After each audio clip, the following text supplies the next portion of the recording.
दुधनৈ थांगासिनो सालबारि गवालपारानि सालबारि गवालपारा बेसेबां साल दंफां नै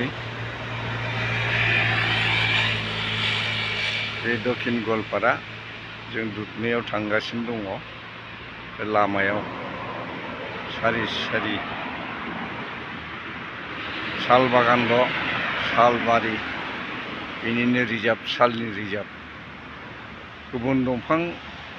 थंसे थंनै दं खिन्थु बांसिन सालानो बुंफबजोबनाय बेनो जाबाय गवालपारा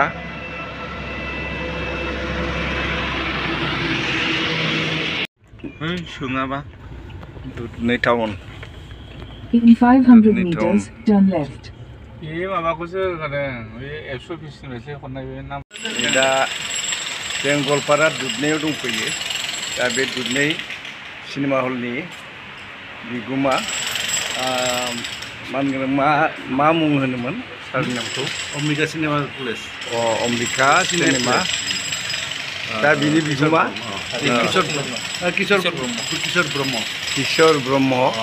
बिथांसिम रोजा रोजा साबायखर थाबाय जों लोगो मोननानै बिराद मोजां मोनदों आरो बेजों लोगोसे जोंहा गवालपारा डिस्ट्रिक्ट बर' फरायसा आफादनि हारिमु नेहाथारि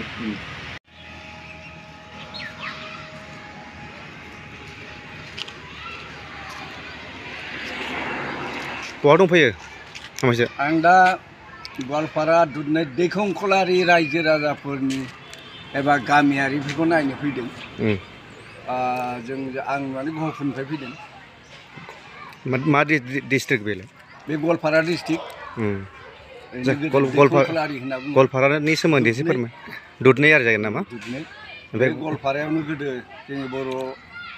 आइमोना आफा आबौ आजौ आथा बे गवालपारायावनो दंमोन गोदो आदसा बे गवालपारानिफ्रायनो ओरैहाय बुरलुंबुथुरनि साहा हाजोआव बाहायबो हाजो दं दा बबेयाव दं गोदोनि आजौ आथानि हाजार बोसोरनि सिगांबो जानो हागौ बेखौ नायनो फैलाबाय दा आं बर' फरायसा आफाद गवालपारा डिस्ट्रिक्ट बर' फरायसा आफादनि अफिसाव एसे थांनो नागिरदों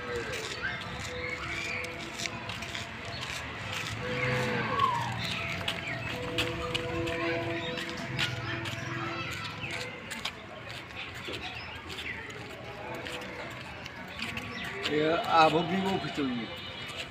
बबेयाव आदसा आबोबनि अफिस आबोब अफिस गवालपारा डिस्ट्रिक्ट बर' फरायसा अफिस आरो हारिमु अफिसा बैथिं थाबाय हारिमु अफिसा ओरै दं बै खाथियावनो दं नैबे खाथियाव दं आरो हारिमु अफिसा दा बेखौ नायोब्ला जोंनि बे गवालपारा डिस्ट्रिक्टनि आबुआनो होन हारिमुआनो होन फरायसा आफाद होन बर' थुनलाइ बिराद खौसेयै समाज मिलायनानै खौसे गोसोजों बिथांमोनहा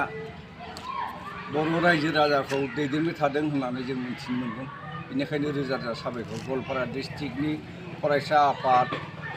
बर' थुनलाइ आफाद आबोब हारिमु आफाद समाज गासैबो खौसेथि होननानै आं मोनथिनो मोननाय जादों ओंखायनो गोजोननाय थादों आरो दा सिङाव हाबैसै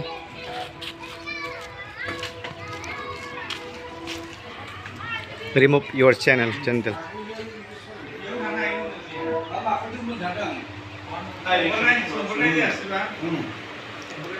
भिडिअखौ फोजोबदो दे नङा नों बुंदोब्रा फोजोबनायनि आं दा बर' फरायसा आफादनि गवालपारा डिस्ट्रिक्टनि अफिसाव हाबफैबाय जिरायफैबाय एसेयावनो भिडिअखौ फोजोबनोसै रायजो राजाखौ गोजोननाय थाबाय